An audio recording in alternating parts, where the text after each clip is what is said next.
दुर्योधन जैसी गलती आप कभी मत करना। मैं सच कह रहा हूं। भगवान श्री कृष्ण ने दुर्योधन से पूछा था, अर्जुन भी वहीं खड़े थे, कि तुम्हें क्या चाहिए बताओ, मेरी सेना चाहिए या मैं चाहिए। तो दुर्योधन के मन में लालच आया। दुर्योधन ने कहा कि मुझे तो आपकी सेना चाहिए, क्योंकि बहुत सारे लोग होंगे और जब पांडवों के खिलाफ लड़ेंगे तो पांडवों को पता लगेगा। आपकी मजबूत सेना चाहिए। और दुर्योधन बड़ा खुश हुआ था वो पा करके। उसे लगा था वाह, जीत लिया मैंने सब कुछ। अर्जुन के हिस्से आए थे कृष्ण, और जीत तो आपको पता है किसकी हुई थी। ये गलती हम रोज करते हैं। ये प्रसंग सुनिए और इसे समझिए। हरे कृष्ण दोस्तों, एक भक्त थे राधा रानी के, अद्भुत भक्त थे, अनन्य भक्त, भजन गाते थे। जब हम राधा रानी के महल जाते हैं तो जो सीढ़ियां आती हैं उन सीढ़ियों में बैठा करते थे,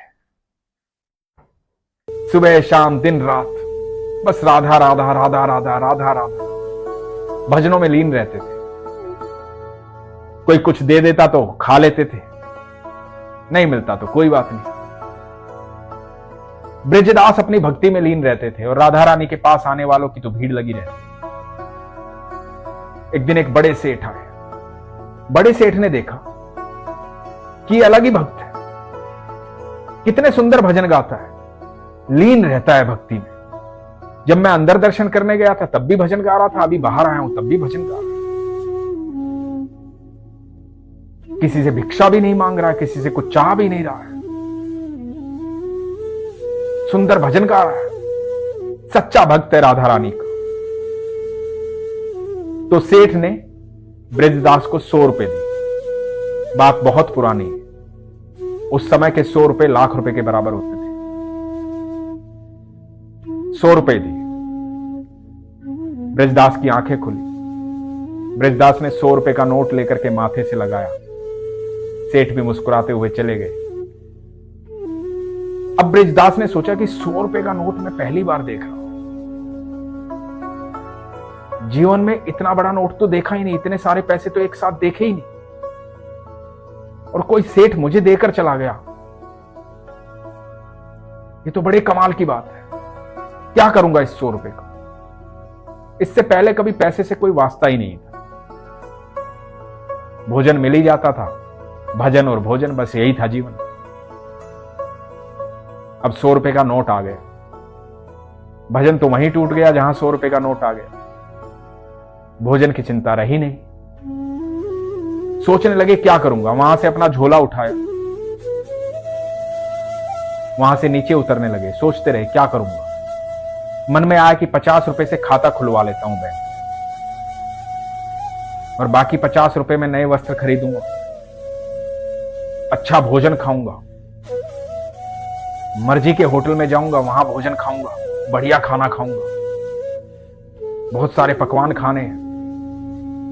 बहुत सारी इच्छाएं थी जो उस 50 रुपए में पूरी होनी थी, और 50 रुपए बैंक में जमा होने थे। उन इच्छाओं के बीच में उलझे उलझे उलझे उलझे सारा दिन हो गया। रात्रि बीत गई। रहना सोना कहां था? वहीं सीढ़ियों से नीचे, क्योंकि अब तक तो राधा रानी की सेवा की थी, राधा रानी का नाम ही जपा था और कुछ किया ही नहीं था। आश्रय की कभी आवश्यकता महसूस ही नहीं की थी, क्योंकि महारानी के महल में रहते थे, राधा रानी के महल में रहते थे। अपने ऊपर हमेशा राधा रानी की छत्र छाया महसूस करते थे। लेकिन कल दोपहर से लेकर के पूरा दिन और आज पूरी रात बीत गई। उस 100 रुपए ने बड़ा परेशान किया ब्रजदास जी को। इतने परेशान हो गए कि समझ में कुछ नहीं आ रहा था। सारी रात नींद भी नहीं आई। फिर 100 रुपए के नोट को गौर से देखा, महल की तरफ जाने वाली सीढ़ियों को देखा। भागे भागे ऊपर गए, अपने स्थान पर जाकर बैठे जहां रोज बैठते थे। उस 100 का नोट लिया और फाड़ दिया, और जोर से रोने लगे। राधे राधे चिल्लाने लगे। बोले राधा रानी क्षमा करना, जब से इस 100 का नोट आया था एक बार भी आपका नाम नहीं लिया। आपको कैसे भूल सकता हूं मैं? मेरी जुबान पर आपका नाम ही नहीं है, मेरे ख्यालों में आपका नाम ही नहीं है, मेरे दिमाग में कुछ और ही चल रहा है। ऐसा नोट जो मेरी राधा रानी को मुझसे दूर कर दे, ऐसा नोट मेरे किस काम का? ऐसी तृष्णा किस काम की, ऐसी सोच किस काम की जो मेरे भगवान से मुझे दूर कर दे, मेरे ईश्वर से मुझे दूर कर दे, मेरी मां से मुझे दूर कर दे। जब तक तेरी छत्र छाया है, जब तक तेरा आशीर्वाद है, जब तक तू मेरे साथ है, मुझे किस चीज की आवश्यकता है? नहीं चाहिए कुछ भी। मुझे माफ कर दे मां, मुझे माफ कर दे राधा रानी। और नोट के टुकड़े कर कर फेंक दिए और लगे अपना भजन करने। मैं सच बताऊं दोस्तों, हमारी जितनी मूलभूत आवश्यकताएं होती हैं ईश्वर हमेशा पूरी करते हैं, हमेशा, क्योंकि उन्होंने जन्म दिया है।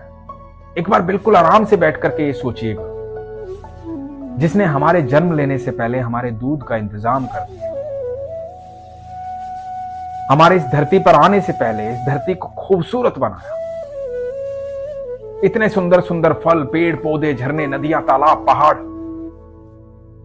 क्या नहीं बनाया उसने? इंसान बनाने से पहले ये सब कुछ बनाया उसने, ताकि मेरे बच्चे यहां आकर के रहे, इस धरती पर रहे। वो इतना प्यार करता है हमें, हमारे बिना सोचे हमें सब कुछ देता है, और हम उलझ जाते हैं, हमारी तृष्णाएं बढ़ जाती हैं, इच्छाएं बढ़ जाती हैं, पता नहीं क्या चाहिए हमें।